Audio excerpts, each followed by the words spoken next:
Hello and welcome. The magic day has finally come. You'll split this relativity course into two parts, BT and AT. BT is before tensors, AT is after tensors, and this is the thing in the middle, which is where we introduce this beautiful tensorial description of the physical world. What we're going to do is to concentrate on the mathematics of tensors today. We'll then speak in terms of tensor language for the remainder of the course. So this is a magical day. I'm going through the appendix of Rindler's superb book, Introduction to Special Relativity, of which you have a copy. This is chapter 5.5 of our course, just like in Harry Potter. So to begin with, let's introduce tensors. Now when I hold this stick, I often say the physical world exists independent of us. So we could call this stick a vector with a tail and a tip.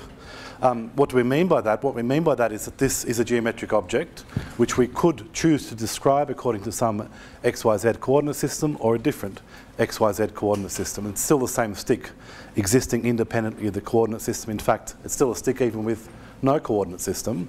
So what we want is a formalism to isolate intrinsic geometric properties for this physical world that exists independently of us. Yep. And as I said several times, and I want to introduce properly now, tensors are the natural description. This harmonises, by the way, very nicely with the idea that the laws of physics are the same in all frames. Tensor equations have the property of being the same in form in all frames. We'll, of course, restrict discussions to inertial reference frames. But what I want to do is to begin very, very general. So very generally, and what I'm going to say for the first half of this lecture equally applies to tensors in special relativity and general relativity. Yep. But again, we want to isolate intrinsic geometric and physical properties from those that merely depend on the coordinates. By the way, today's lecture will be the hardest one of the course. That's life, but it's also fun, it's exciting. So preliminary description of tensors. Preliminary description of tensors. I want to be general, so I want to live in an n-dimensional world. Our physical space has 3 dimensions. The space-time that we're going to be most interested in has 4 dimensions, 4 coordinates, but I want to have something more arbitrary, n dimensions. So we have a set of n real variables. And just as an x and a y and a z give you a coordinate in 3D, an x, y, z and t give you a coordinate in space-time, well, you'll need n coordinates, x1, x2, etc., all the way through to xn to give coordinates in this n-dimensional world. These are superscripts, not powers, x1, x2, dot, dot, dot, through xn. And I want to view these as coordinates in some n-dimensional space. And I'll give that space a name, V for vector space. You don't need to know the theory of vector spaces for what I'm about to do. So this will be considered as a way of coordinatizing the n coordinates that you need to specify a point in some n-dimensional space Vn. Ultimately, we'll be interested in space-time. And a very powerful analogy is going to be the 3-dimensional space in which we live. So if you have some this is a bunch of numbers. This is 1, 2, 3 in some coordinate system in 3D. If we have the generalization of this, a bunch of numbers, 1, 2, 5, 3, -1, I, 2, etc., a bunch of numbers, this would be, in some sense, a generalization of a vector. But this isn't just a bunch of numbers. This is a stick. This is a geometric object. If we just consider ourselves in the 3D world, there's no privileged frame of reference. The world doesn't care whether I stick my fingers here or here. And in a world where there's no privileged frame of reference, no absolute frame of reference, instead of defining things by what they are, I'm going to define them by how they transform, how their descriptions transform from one non-privileged frame to another. So with that, let me tell you a sentence that you will remember forever until the end of time, which is the following. A tensor is a tensor if it transforms as a tensor. I'll just repeat that. A tensor is a tensor if it transforms as a tensor. Rather than telling you what a tensor is, I'm going to tell you how it transforms from one non-privileged frame to another, how its description transforms from one non-privileged frame to another. And I need to make this statement precise. So just like vectors exist independently of how we coordinatize them, coordinatise the space in which they live, but they can be described by their components. Similarly here, a tensor, which I've yet to define, is going to be described by its components. Now I want to introduce the idea of a map. And when you read a map, you go to some coordinate in the map and you see something. If I was to have a vector, let's say, pointing from my elbow to my finger, I could view that as a map in the sense of you look up some x, y, z coordinate, and I'll tell you 3 numbers that characterise this vector. On the other hand, if I was to have the temperature as a function of position in this room, let it be time independent, you give me 3 numbers, the coordinates in the space, and I'll give you 1 number, which is the temperature. If I was silly enough to have and this temperature, by the way, will vary with x and y and z, I could also give you a vector as a function of position, the E vector as a function of position. This says, look up position in space, and I'll give you 3 numbers. Electric field as a function of position and time. Tell me the 4 numbers, which are the coordinates in space-time, and I'll give you 3 numbers. In all these examples, I can think of these objects, this scalar as a function of position in our normal sense of the term scalar. We'll use a different sense soon. Our vector functions of position. All of these things are maps. They're maps from the coordinates, and let me call the set of coordinates in n dimensions sigma. They're actually mappings from the coordinates to a bunch of numbers, to r subscript m. M is an integer, and so r2 would be 2 real numbers, r1 would be 1 real number, r3 would be 3 real numbers, and so on. So we're thinking of all these objects which we want to generalise into this tensor concept as a mapping from the space of coordinates, which I'm calling sigma, sigma for space, s for sigma, to a bunch of numbers. And so we're going to think of tensors, for example, a generic tensor, script A, as a map from the set of permissible coordinate systems to the space of real number, of m real numbers. And this set of coordinates, let me give it a name, it's a set of x superscript i's. Yep. This is equivalent to this. I is going to run from 1 to n. Again, ultimately think of 3D space as a natural archetypal blueprint, which is generalised to n dimensions. Ultimately, it will be in 4 dimensions. Now, when I hold the stick, I could have one vector in 3D. This would be what I would call a point vector. There's one point in the space at which you have a vector. This concept will generalise. You could have a so-called point tensor, and this point tensor will exist or be attached to a particular point in space. And bear in mind, I've not yet told you what a tensor is. We could also have a field tensor, just as I can have a vector at every point in this room. I don't know, it's the air molecules are moving at each point in the room. There'll be a little vector, which is the velocity of the air molecule at that point in space. This will be a vector field. Another good example is the electric field. It's a function of position. It's a function of the coordinates. A field tensor would, in some sense, fill the space, just like blades of grass fill a meadow. The tensor, this generalisation of a vector, will fill the room. So point tensor, field tensor, as a generalisation of the point vector, one vector at one point in the space, and the field vector, which is where the vector itself is a function of a position in that space. As a piece of terminology, I want to introduce the term rank. In 3D space, we can have scalar fields and vector fields. And again, those terms will have a more nuanced meaning once we introduce tensors. I could have one number at each point in the space. I could have 3 numbers. I could have a matrix field if I wanted to. In 3D space, I might have 9 numbers in a 3x3 matrix at each point in space, and so on. As we go from 1 number to 3 numbers to 9 numbers, etc., we would be increasing the rank of the tensor. So let me be more precise. So we're in n dimensions. Yep. And we speak of the rank of the tensor.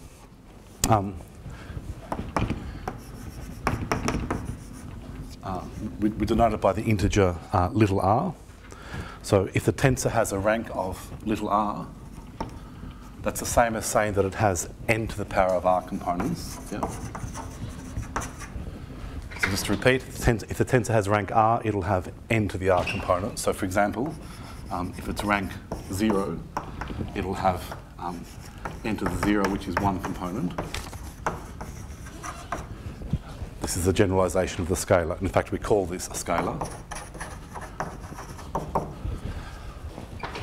But this scalar is different to this scalar for reasons that will become clear later. This is one number at each point in the space at which the tensor is defined. If it's rank 1, then you'll have n to the power of 1, which is n components. And this is a generalization of the vector. Yep. So we already have scalars and vectors as a special case of the tensors, but I haven't defined what a tensor is yet. Rank 2 will have n squared, n to the power of 2, which is, there's a silly equation for you, it has n squared components, and this will be the generalization of a matrix. We often don't call them matrices, but they are, but so on. This generalizes up to an arbitrary rank tensor. The bigger the rank, the more complex it is. So an example of a rank 2 tensor, I could write it like this, but in a particular coordinate system. In a particular coordinate system, I might represent it in matrix form, A11, A12, etc. And since we're in n dimensions, the bottom right entry is A double n. If you're in space-time, which we'll ultimately live in, this will be a 4x4 matrix, rank 2 tensor. I could write this set of numbers as in the form A subscript ij. Now if, and this is an if Aij equals Aji, I would speak of this as being a symmetric tensor. So symmetric. If, on the other hand, flicking the indices around brought out a negative sign, I would call this anti-symmetric. Again, I still haven't told you what a tensor is. I do know that they're going to be described by their components in a particular coordinate system. And by the way, each time we do a Lorentz transformations, we'll be re-coordinatizing space-time. But we're still in a very general setting here. Arbitrary transformations, arbitrary permissible transformations. I want them to be invertible, for example, go from one coordinatization to the other. You can also go backwards. I want a single-valued differentiable transformation of coordinates. Again, I'll make that point more precise. Symmetric, anti-symmetric, rank 2 tensor. And notice that I'll be gradually infusing the language of tensors into this very, very dense presentation. We will make a distinction between superscripts and subscripts when describing tensors by their components.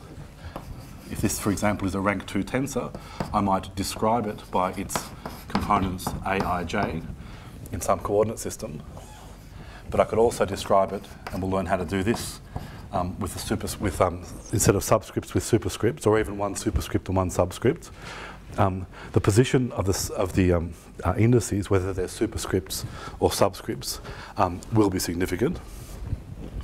So there's an important piece of language regarding the position of indices in tensors. We make a distinction between upstairs and downstairs indices. So if I have an index which is a superscript, I would also call that, following Dirac, a so-called upstairs index.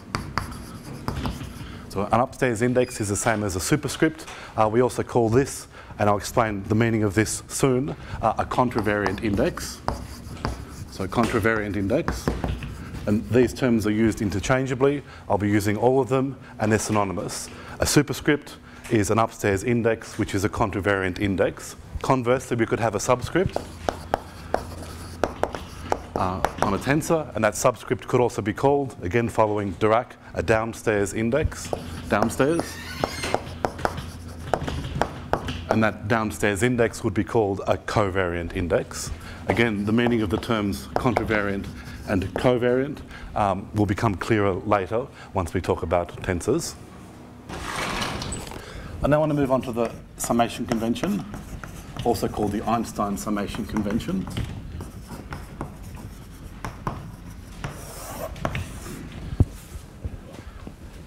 Einstein summation convention. And the idea is as follows. If you have some tensor expression which has a repeated upstairs and downstairs index, then by definition there is an implied summation. So those variables which have one upstairs and one downstairs index are understood to be summed over, even though the sum is not written explicitly. And this is called the Einstein summation convention. If there's one upstairs and one downstairs index, they're summed over, they're gone, they don't exist. Yep. And whether you call them I or J or son of Albert Einstein makes no difference. So since they're summed over, I can take those repeated indices, one repeated upstairs, one repeated downstairs, and I could call it I, which is summed over, I could call it J, which is summed over. It makes no difference. Now here we have one sum because we have one set of repeated indices. Let's have something more complicated. IJK downstairs, B IJ upstairs. You look at the I, one upstairs, one downstairs, therefore it's summed over. You look at the J, one upstairs, one downstairs, therefore it's summed over. The K, on the other hand, stays where it is. Yep. So here we have our implied double sum.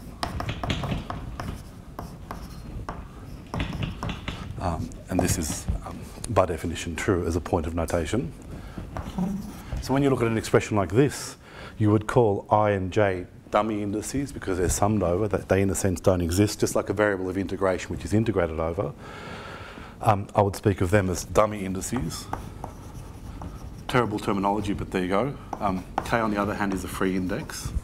This object here, whatever you want to call it, has a single free index, which is K. In fact, I could call this whole thing a tensor, which is labelled by the single free index, in this case, K. Now there's going to be a slight extension of this upstairs-downstairs summation rule.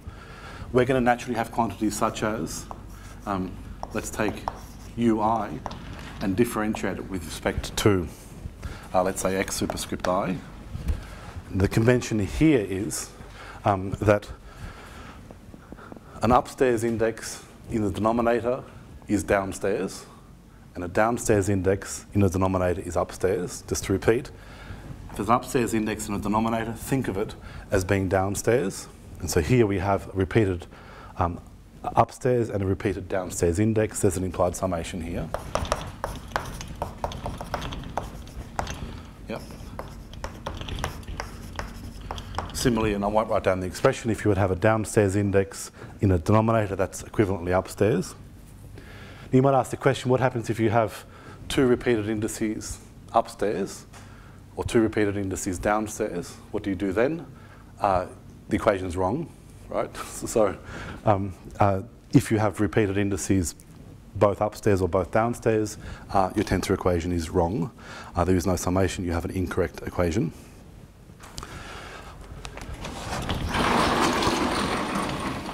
I now want to talk about coordinate transformations.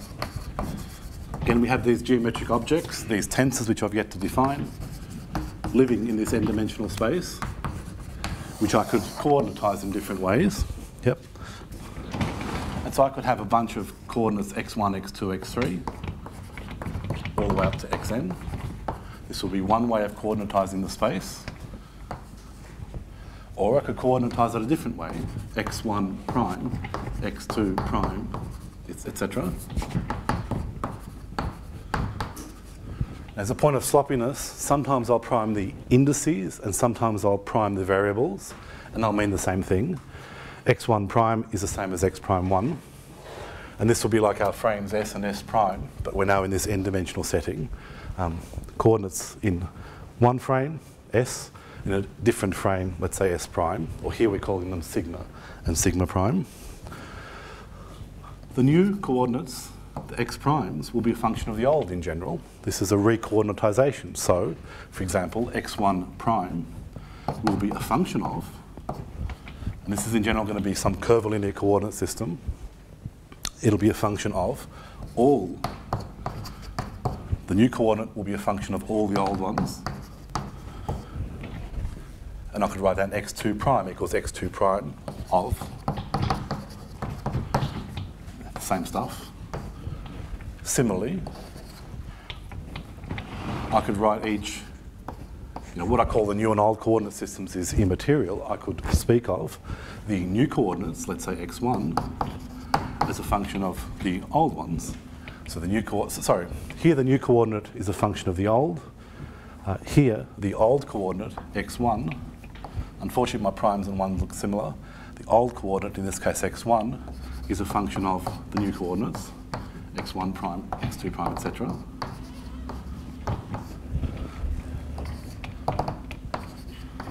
Old coordinate x2 is a function of the new coordinates x1 prime, etc. Think, for example, going from x, y, z to x prime, y prime, z prime, or going from Cartesian coordinates to polar coordinates. The new coordinates are functions of the old coordinates are functions of the new. And no coordinate system is privileged. The special relativity statement of that would be no inertial frame is privileged, but we're still, again, in a very general setting.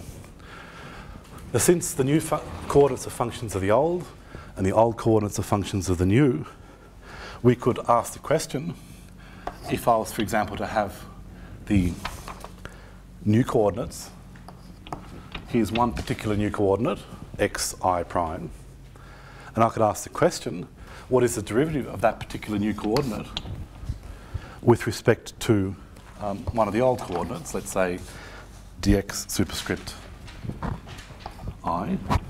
So this is the xi prime, dxi. I'm differentiating one of the new coordinates with respect to one of the old coordinates. And I'm going to give this a name. I'm going to call it P. P for partial derivative. It has one upstairs index of I prime. This is an upstairs index in the denominator, which is a subscript, a downstairs index, a contravariant index. So I'm going to have this definition. And since the new coordinates are going to be a function of the old coordinates, the new coordinates are going to be a function of position. We have curvilinear coordinates here.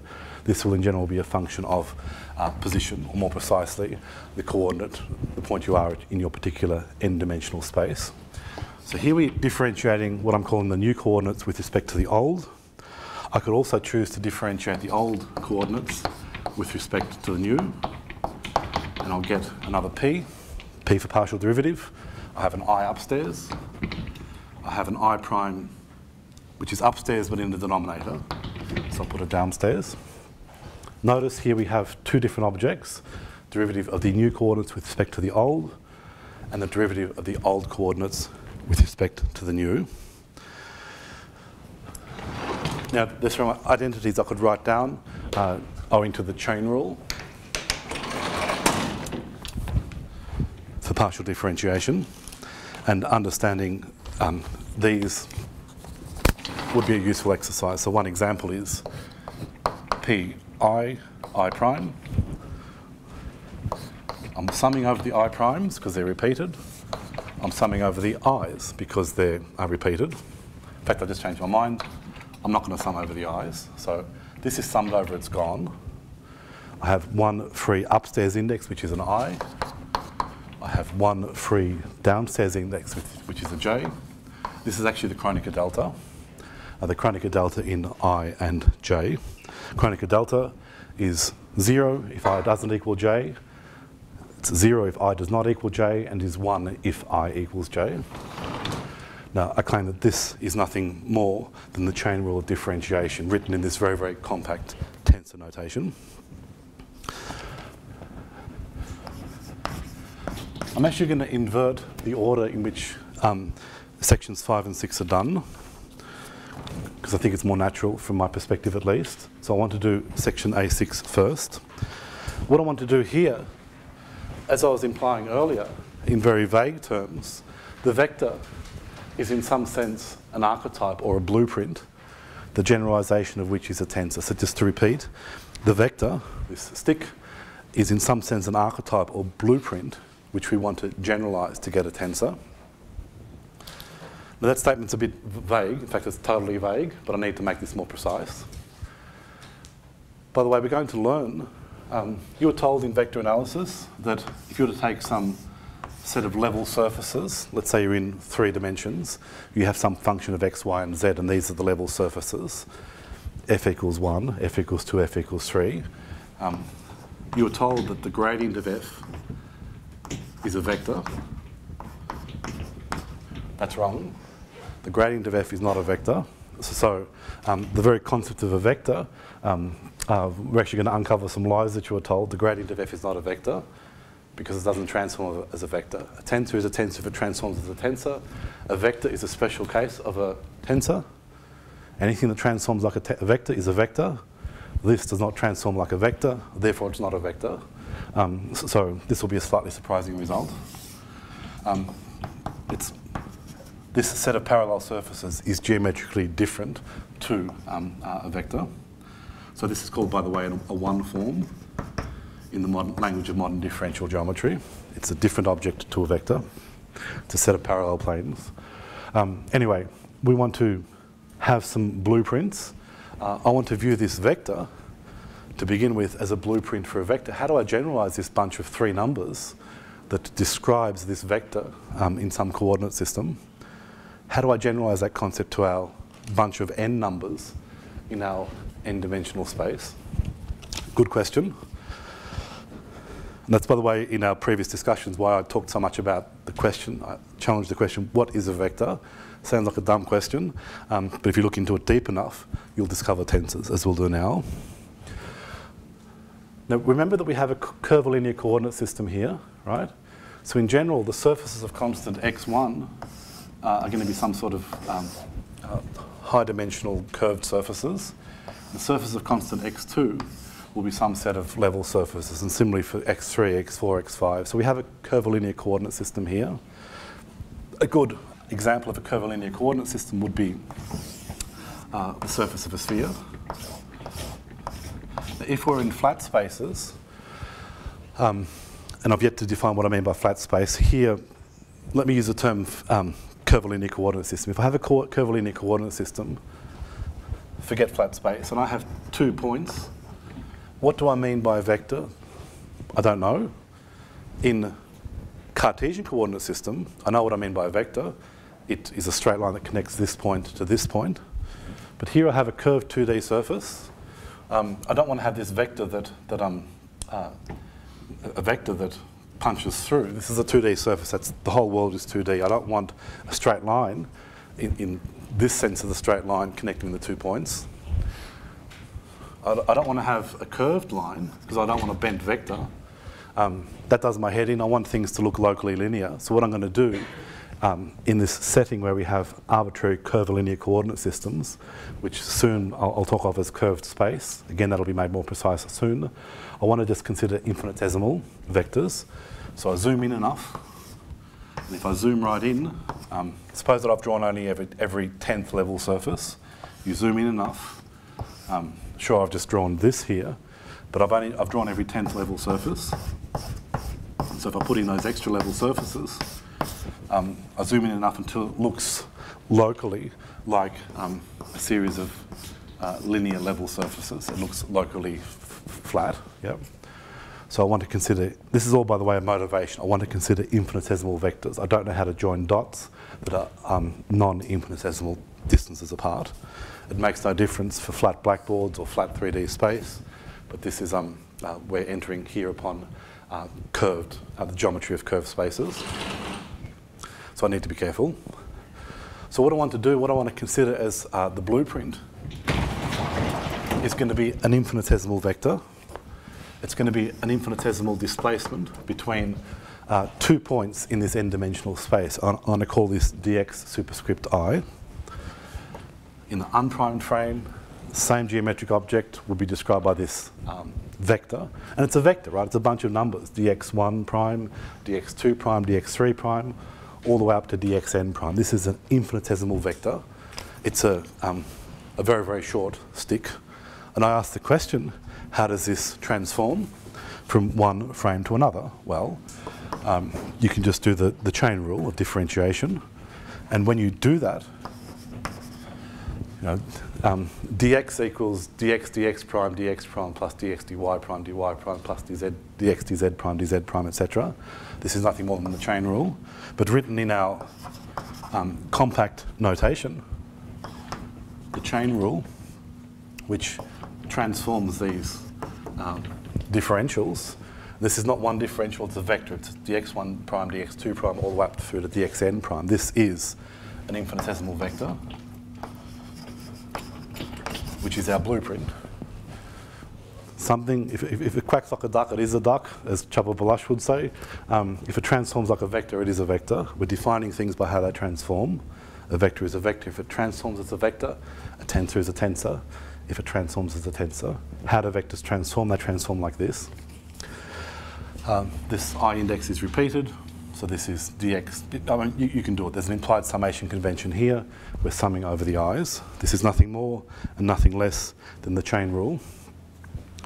But we've introduced a notation for this object. We've called it a p.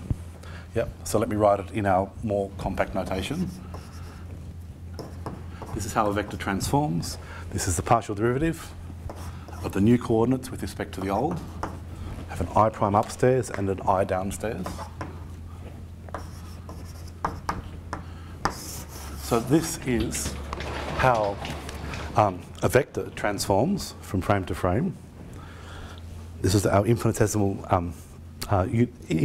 vector. That's how it transforms. So I'm going to say that anything that transforms like this is going to be a vector. Notice, by the way, that it involves the new coordinates with respect to the old. We call it a covariant index upstairs because notice that you have the new coordinate index upstairs and the new coordinate index upstairs. So it's in a sense transforming with the coordinate system. We'll actually flip these around in a second, which is contra. Covariant is this is why we call upstairs covariant and downstairs contravariant. In some sense, this object is transforming with the coordinate system because we have the I primes both upstairs. Good. So this is our blueprint for our vector. A tensor with one upstairs index. What about a tensor with one downstairs index? Now, I was mentioning here the idea of taking some scalar function of our space. You give me a coordinate in the space, I'll give you a number, that's f, and the idea of a gradient of that. So instead of calling the function f, let's just use a Greek symbol of phi, and this phi will be a function of position in this n-dimensional space, and I could ask the question, what is the gradient of that function? If we're in 3D, that would be df dx, df dy, and df dz. We're in n dimensions, so the generalised gradient is this object here, dphi dx1, dphi dx2, dphi dx3, all the way up to dphi dxn. Now this is a bunch of n numbers, just like this was a bunch of n numbers. If we think of this, we call it a vector. Of course the gradient of the scalar field is a vector. It's not, because it's going to transform differently to this. Let's show that. Now, as a piece of terminology, here we have the function phi, function of x1 through xn. I'm differentiating, and I'm going to denote differentiation with a comma, very compact notation, and the I superscript in the denominator becomes an I subscript. So this is what we mean by the partial derivative of phi with respect to x superscript I is written like this. And we can ask the question, how does this object transform? This is a geometric object by demand. This is the derivative of the function phi, and we're viewing this in the primed coordinate system. So we're differentiating with respect to x superscript I prime. By definition, just to unpack the notation, it's the same thing as this. And then we can make use of our chain rule with the summation convention understood. So I have dphi dx superscript I prime. Again, you will need to write down the sums explicitly the first 50 times you do this. But what I'm doing here is nothing more and nothing less than chain rule. So what do we have? Well, this object here is the derivative of phi with respect to x superscript I, but it's in the denominator, so it goes downstairs. This object here is our p's. I superscript, I prime subscript. And the left-hand side was our partial derivative with respect to I prime. So this is how infinitesimal vectors transform. It's how infinitesimal vectors transform. This is how gradients transform. And the key point is, here we have the partial derivative of the new coordinates with respect to the old, and here we have the opposite. So these things are transforming differently. This tells us that they're geometrically distinct. And even if, I can say that the gradient is a vector perpendicular to the level surfaces, the fact is that this object is a set of parallel planes, which, in flat spaces can be conveniently described by a vector, but we're not in flat spaces anymore. Again, I'll define what I mean by flat versus curved space soon. But this object is not a vector, because it doesn't transform as a vector, it transforms differently. Yep. So this is a one form. This is a vector in the language of modern differential geometry. Equivalently, this is a rank 1 tensor, rank 1 tensor. More nuanced, this is a rank 1 contravariant tensor, and this is a rank 1 covariant tensor. Again, think of the equation at the very top of the first board, the word equation.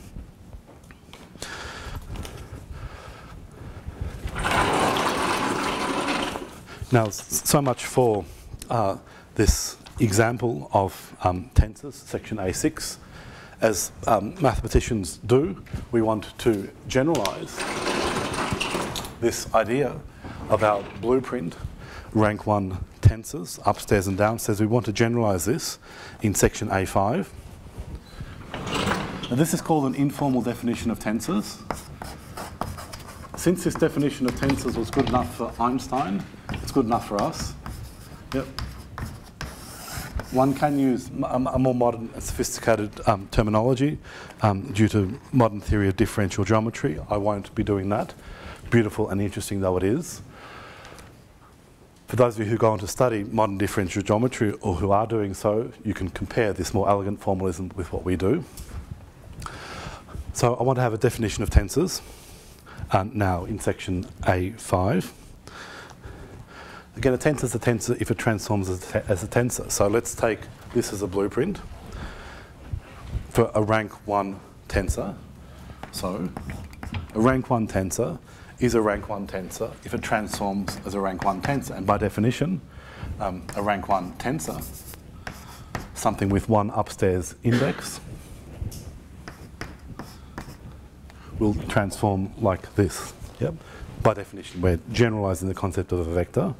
Anything that transforms like a vector is a vector. Now, I was being a bit silly looking back at the blackboard to try and remember this equation. You actually don't need to remember anything.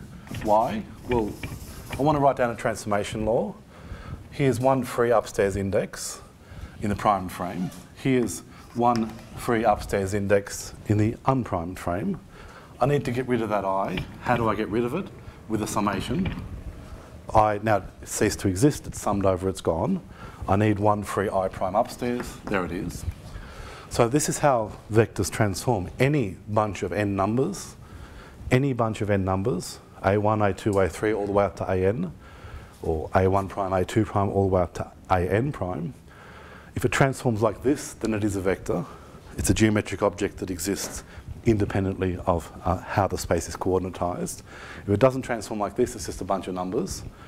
So this is actually capturing the idea that this bunch of numbers with two different descriptions corresponds to a geometric object.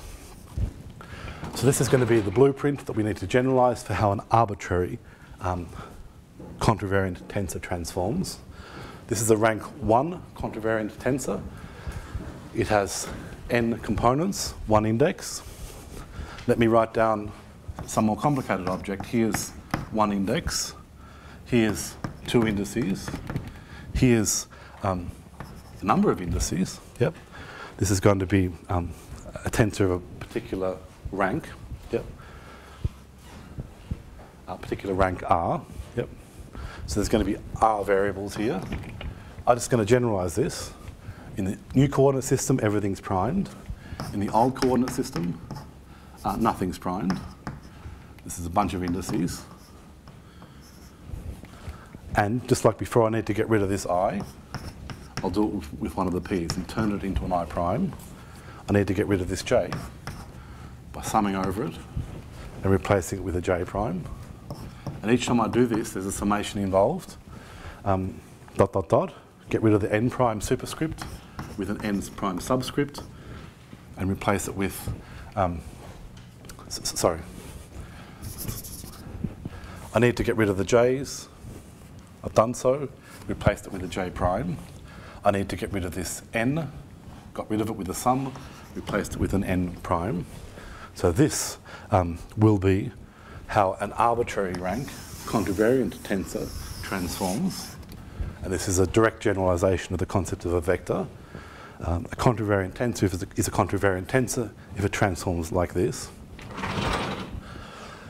And special cases will be rank 0, rank 1, rank 2, but we have arbitrary rank here. Again, I emphasize we're in curved space here. All of this also applies to general relativity. How about the downstairs? Well, the downstairs tensor, rank 1 tensor is what's in the box, in the top board. If I just replace that phi comma with an A, with one downstairs index, I prime, a bunch of n numbers, A1, A2, A3, etc., will be a rank 1 contravariant tensor if it transforms like this. And again, I don't need to remember anything. I just prime this index here. I don't prime this one, old and new descriptors of this object. I want to get rid of this I subscript with a summation, and I need an I prime as a free. So this is how these one forms, these gradients transform. Again, notice the opposite order. Derivative of old with respect to new coordinates, converse here. How do I generalize it to an arbitrary rank downstairs tensor?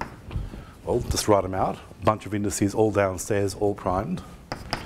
Bunch of indices, all downstairs, none of them primed. A. I now want to fix those indices up. I'll put a P to get rid of the downstairs I with an upstairs I, summed over it's gone, replaced with an I prime. Similarly for the J. So, start again. This I upstairs, summed over it's gone. I have one I prime downstairs. This J downstairs, summed over it's gone. And we stick a J prime downstairs. Dot, dot, dot. P, K, K prime. So this is how an arbitrary rank contravariant tensor transforms. Then we can have our arbitrary mixed rank tensors, which is I'm going to do now. So here we have a bunch of upstairs indices, primed, I through K, all of them primed. A bunch of downstairs indices, L through N, all primed. Old coordinate system on the left, new coordinate system on the right, exactly the same indices, but I drop the primes. Again, you need to remember nothing. The indices must balance. I need to get rid of the upstairs I with the downstairs I and replace it with a prime, dot, dot, dot. I need to get rid of the upstairs K with the downstairs K and replace it with a K prime, done. I need to get rid of the downstairs L prime with an upstairs, I need to get rid of the downstairs L prime with an upstairs L prime. I've screwed up something. Sorry, I need to get rid of this downstairs L with an upstairs L and replace it with an L prime, dot, dot, dot. I need to get rid of the downstairs N with an upstairs N and place a downstairs N prime. So this which is the ultimate generalisation of the concept of a vector. We started off with the question of what is a vector, and we ended up with this thing, which with an Einstein summation convention understood, and these being this terrible or beautiful, as you look at it, mix of the partial derivatives of the new coordinates with respect to the old for contravariant components, and old coordinates with respect to the new for the covariant components.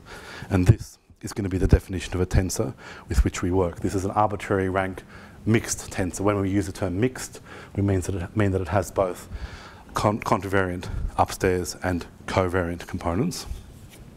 Now, when we say that an object is a tensor, what we mean is that it behaves as a tensor, it transforms as a tensor under all non-singular differentiable transformations of the coordinates. Remember, what we're doing is we're recoordinatizing our n-dimensional space from a set of xj's through to a set of xj primes. Yep. But ultimately, we're going to be considering what you might call qualified tensors. We don't, we've set this in n dimensions, but ultimately, we're going to be considering capital N to be 4 dimensions of space-time, and we're going to be considering a particular set of transformations, which is the Lorentz transformations. So when I say an object is a tensor if it transforms as a tensor, a qualified tensor is a qualified tensor if it transforms like this under a particular set of transformations. Just to repeat, if I allow arbitrary transformations and this bunch of numbers obeys this, it'll be a tensor. But if I speak of, for example, suppose I say I'm only going to allow you to do Lorentz transformations, then I would speak of a Lorentz tensor being a Lorentz tensor if it transforms like this under Lorentz transformations. So qualified tensors is when you restrict yourself to a particular set of transformations.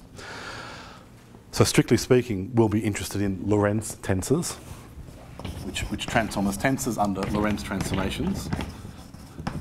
These, by the way, are also called 4 tensors.